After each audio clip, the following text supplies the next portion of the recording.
noches, bienvenidas, bienvenidos. Gracias de nuevo por estar aquí y gracias a nuestro invitado que aceptó estar en nuestro estudio de CNN en la Ciudad de México. Está con nosotros el escritor y periodista Fabricio Mejía Madrid. Fabricio, bienvenido, ¿cómo estás? No, pues muchas gracias a ti, Carmen. Gracias por estar aquí y bueno, interesados en lo que has escrito, que es tu reciente libro, el más reciente libro sobre un personaje de la política mexicana, pues emblemático, digámoslo así, del viejo régimen, de lo que se conoce como el viejo régimen. Un hombre de confianza es el nombre que le das a este libro que está circulando de Grijalvo en estos días ya en México.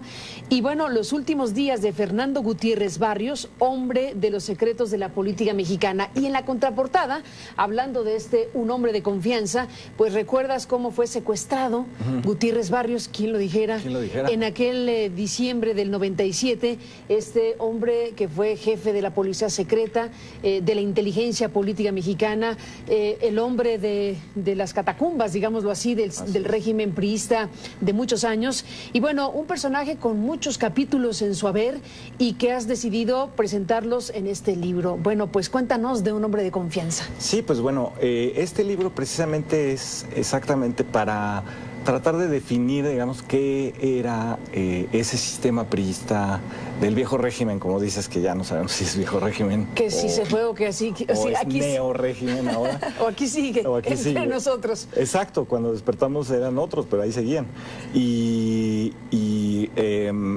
Gutiérrez Barrios como el personaje que retrata un régimen. Un régimen, que es este régimen que dicen, ¿no? De mano dura pero enguantada, ¿no?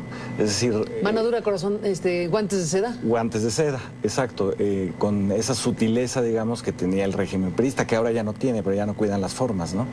Y entonces, como en la forma muy cuidado, pero siempre en el fondo, la preocupación por la estabilidad política, por la paz social, como justificación para un régimen represivo, que Gutiérrez Barrios no inventa, digamos, pero sí es el artífice junto con Miguel Nazararo y otros personajes, Quirós Hermosillo, el general, de la represión a las guerrillas en los 70s, a los universitarios a finales de los 70s, principios de los 80s, y las desapariciones forzadas desde el hijo de doña Rosario Ibarra hasta los profesores, los maestros, los sindicalistas, los líderes de opinión, etcétera. Y entonces este es el retrato, digamos, de este régimen represivo y a la vez muy preocupado por las formas, por ser constitucional, ¿no? Pero al mismo tiempo, Carmen, también la otra parte, es decir, la parte de la autoridad queda clara, pero también la parte de la obediencia, ¿no? Sí, ¿por qué somos una sociedad que no reacciona como debería reaccionar cuando suceden desapariciones, represiones, matanzas, ¿no? Que la mitad de la gente dice, si la violencia no toca a mi puerta, no tiene nada que ver conmigo, ¿no? Entonces también es una reflexión un poco sobre la parte que nos toca, a ti y a mí no tanto, a la generación anterior, ¿no? Que son los que vivieron esa... Que ese es un tema, Fabricio, porque lo que comentábamos antes de empezar este programa, sobre los jóvenes que podrán decir, ¿y quién fue Gutiérrez Barrios? O sea, ¿a qué puertas estás tocando cuando escribes sobre un personaje ciertamente de la historia de México, pero para un público que es de la generación anterior o es un público de ahora? ¿Para quién escribes, Fabricio? Sí, yo creo que es también para poner, digamos, el énfasis en la memoria, ¿no?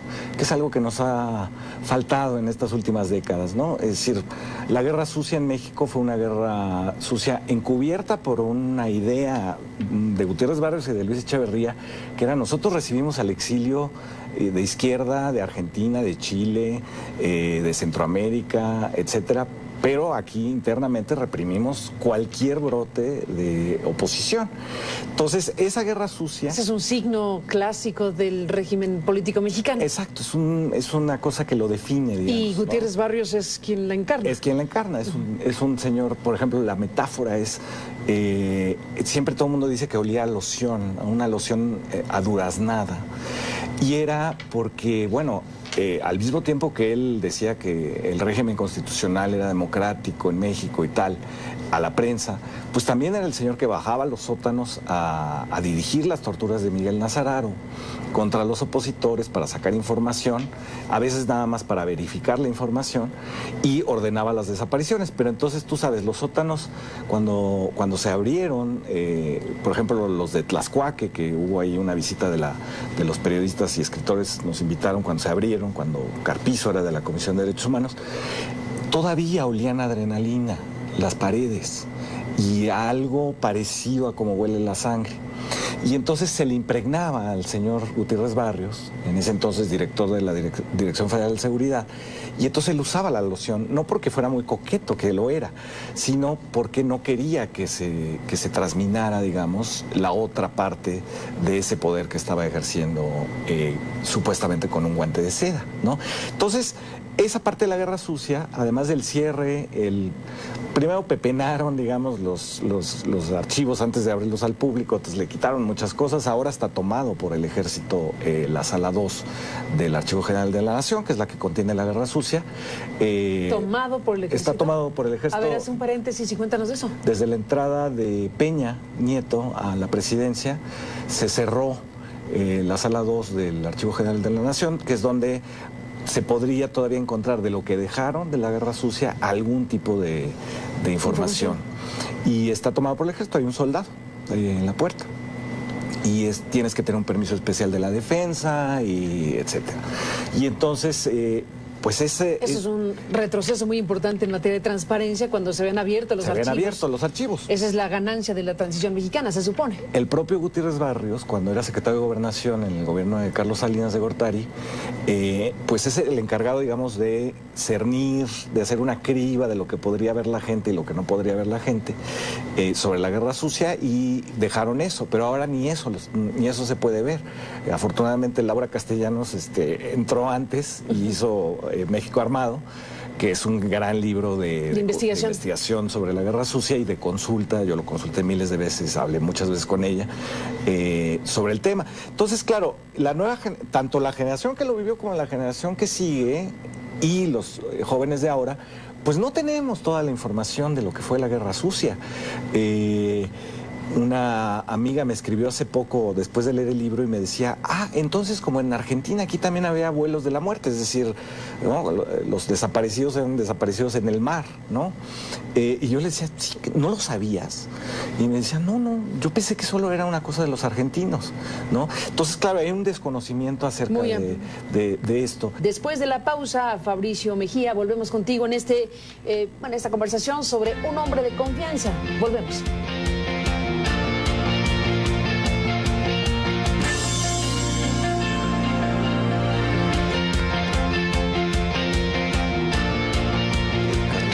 Regresamos, Fabricio, en esta conversación, que es uno de los capítulos de la vida de Gutiérrez Barrios, sin duda, pues, más paradójicos, digámoslo así, por su perfil, por lo que ha representado su figura en la historia de México, el hecho de que lo secuestraron en aquel día de diciembre de 1997. ¿Qué pasó ahí? ¿Cómo fue posible que pasara una cosa así? Pues sí, fíjate que, bueno, es, como dices, paradójico y también sintomático, digamos, del régimen priista o del régimen político mexicano, que aparentemente tiene personajes intocables, pero que pueden ser tocados en algún momento si así le conviene a todo el sistema, digamos.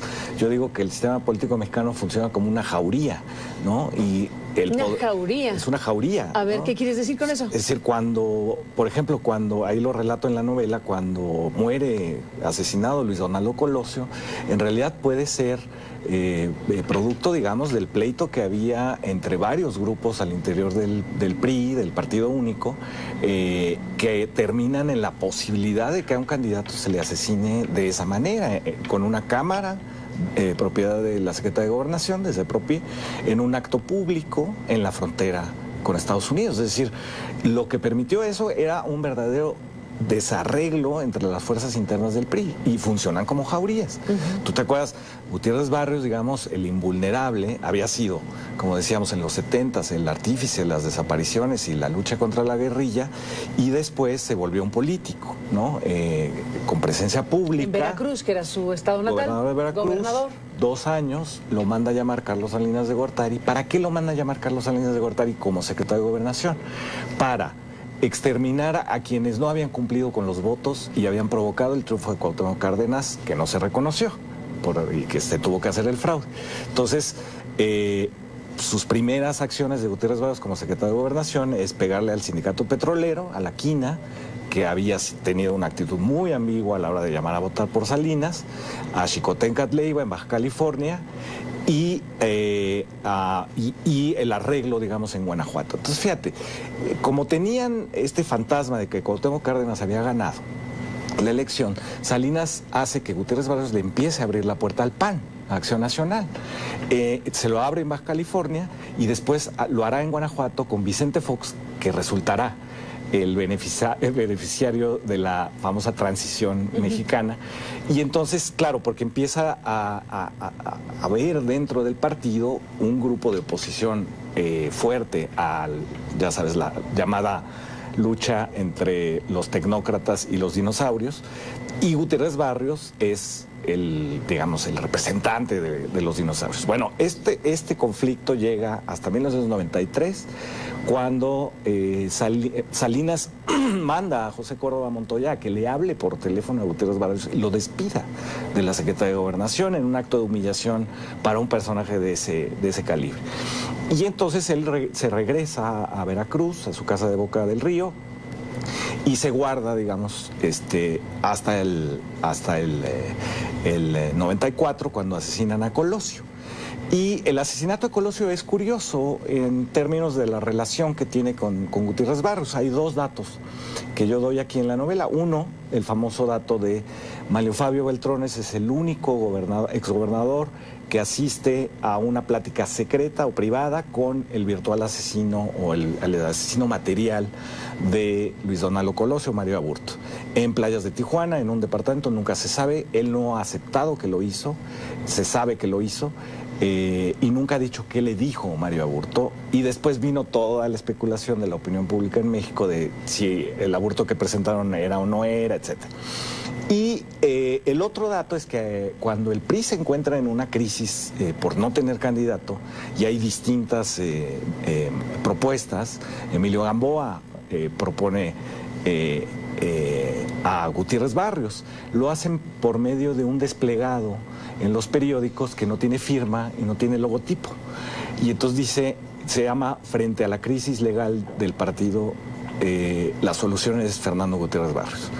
Y entonces, digamos, son fuerzas que se mueven en medio del caos, digamos, que hubo esos días, que gente como Jorge G. Castañeda ha relatado que el presidente a veces lo encontraban después del asesinato de Colosio acostado en la alfombra de su oficina en Los Pinos, ¿no? Es decir, hubo un momento de caos y ahí aprovecha Fernando Gutiérrez Barrios. Bueno, le cobra, digamos, a Salinas haberlo despedido de esa manera.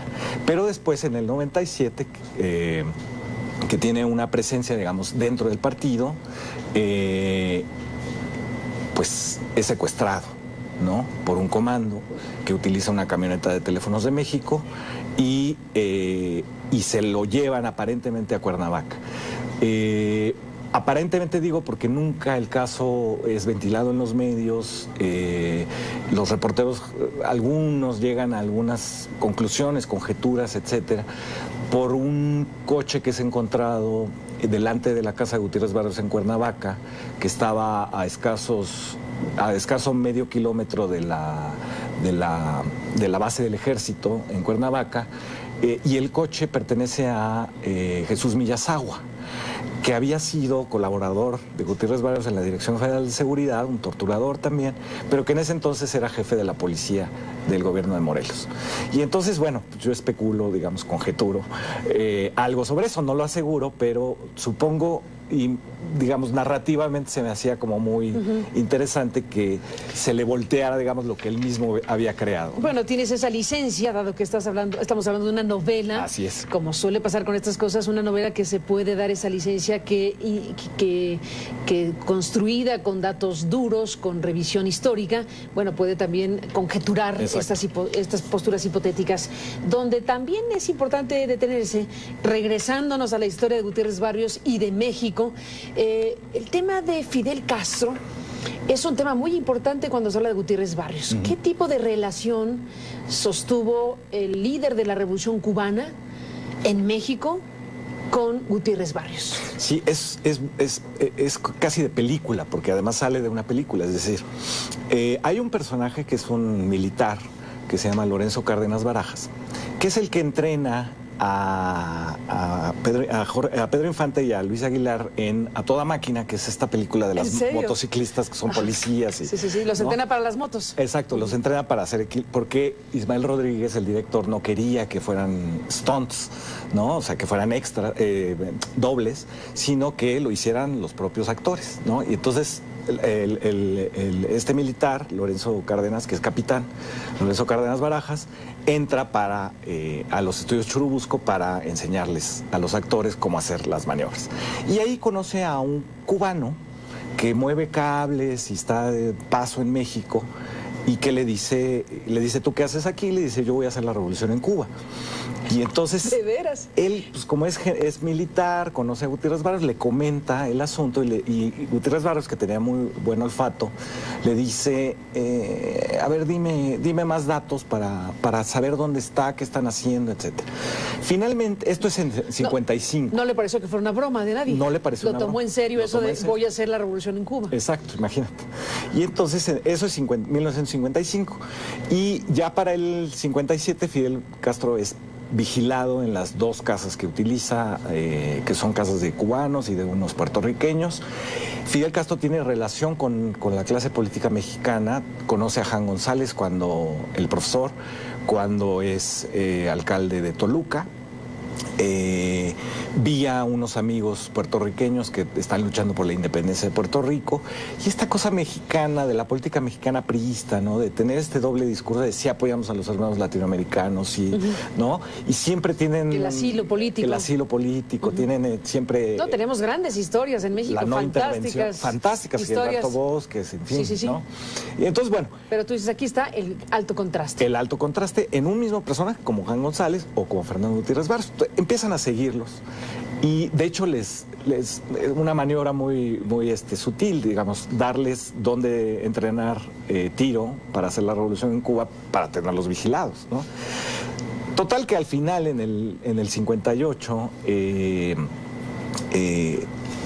mandan detener a Fidel Castro y al Che Guevara, y los mandan a la estación que estaba en la calle de Miguel Schultz, que era la estación migratoria, acusados de estar ilegalmente en el país y de contrabandistas, ¿no? Que estaban haciendo contrabando. Evidentemente estaban haciendo contrabando de armas, porque había ido Fidel Castro a Texas para hacer la revolución. Había conseguido armas del gobierno que había derrocado el dictador Fulgencio Batista. El otro, por venganza, digamos, le da las armas a Fidel, él pasa. Todo esto lo sabía Gutiérrez Barrios, sabía los movimientos de Fidel y lo detiene.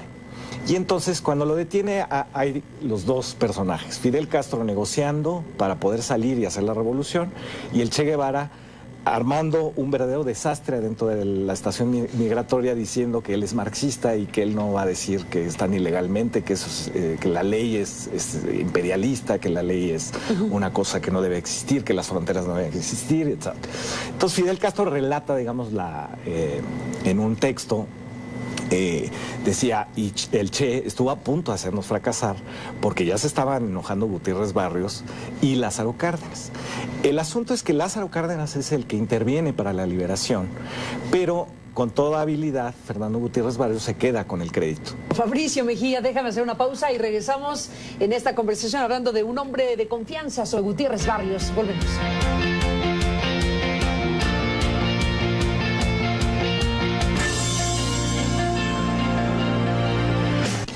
Bueno, entramos en la parte final, regresamos hablando con Fabricio Mejía en un momento más.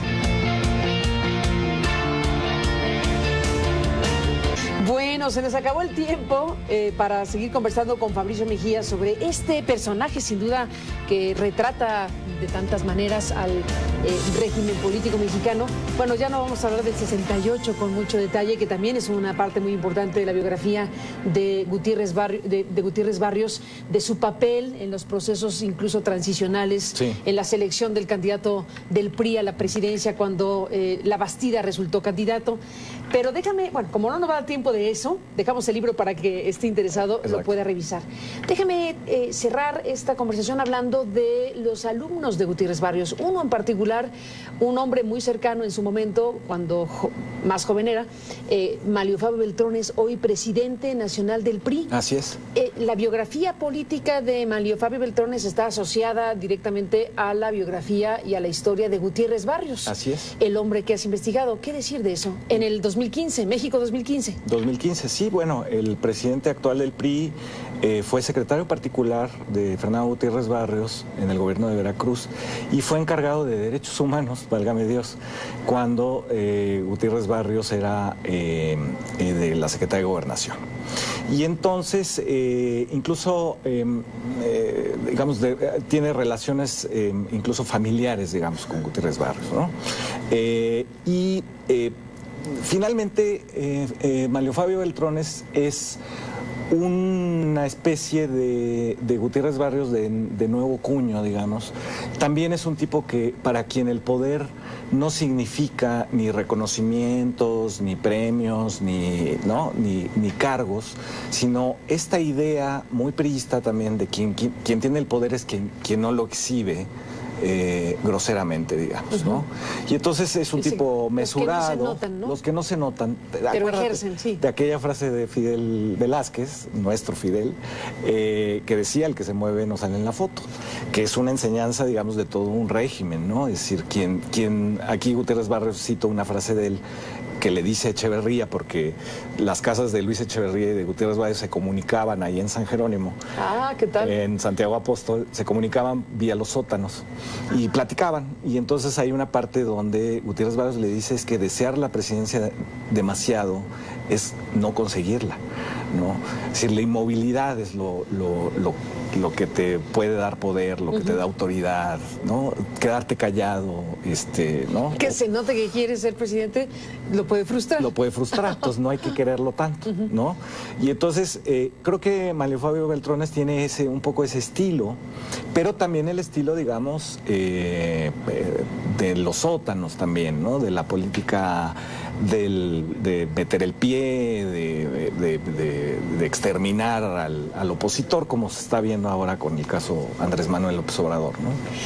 Pues ahí está todo un panorama, Fabricio Mejía Madrid, este libro que presentas en estos días y que habla de este hombre, el hombre de los secretos de la política y que se habrá muerto con muchos secretos a la tumba, como alguien dijo también dentro de tu investigación. Así es Emilio Gamboa el que lo dice. Dice que se llevó secretos. Se llevó secretos que no hay que escarbar. Que no hay que escarbar. Que no hay que escarbar. Vaya asunto. Entonces, bueno, pues efectivamente ese es el México que nos heredaron. Algo que ellos preferirían que no tuviéramos memoria, ¿no? Y que no se escarbara en ese México. Nunca se escarbara. Pues ahí está Fabricio Mejía, esta investigación, esta novela que se cruza tu literatura, tu pluma literaria con la investigación periodística e histórica en este libro, Un hombre de confianza. Gracias por contarnos. Gracias a ti, Carmen. Gracias por estar aquí con este libro y a usted gracias que nos permitió acompañarle para platicar de ello. Pásela bien, buenas noches y hasta mañana.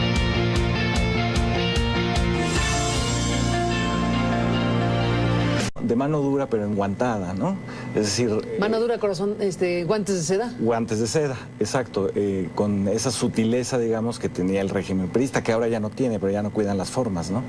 Y entonces, como en la forma muy cuidado, pero siempre en el fondo, la preocupación por la estabilidad política, por la paz social, como justificación para un régimen represivo, que Gutiérrez Barrios no inventa, digamos, pero sí es el artífice junto con Miguel Nazararo y otros personajes, Quirós Hermosillo, el general, de la represión a las guerrillas en los 70s, a los universitarios. De la política mexicana, pues emblemático, digámoslo así, del viejo régimen, de lo que se conoce como el viejo régimen. Un hombre de confianza es el nombre que le das a este libro que está circulando de Grijalvo en estos días ya en México. Y bueno, los últimos días de Fernando Gutiérrez Barrios, hombre de los secretos de la política mexicana. Y en la contraportada, hablando de un hombre de confianza, pues recuerdas cómo fue secuestrado Gutiérrez Barrios, ¿quién lo dijera? ¿Quién lo dijera? En aquel diciembre del 97, este hombre que fue jefe de la policía secreta, de la inteligencia política mexicana, el hombre de las catacumbas, digámoslo así, del régimen privado.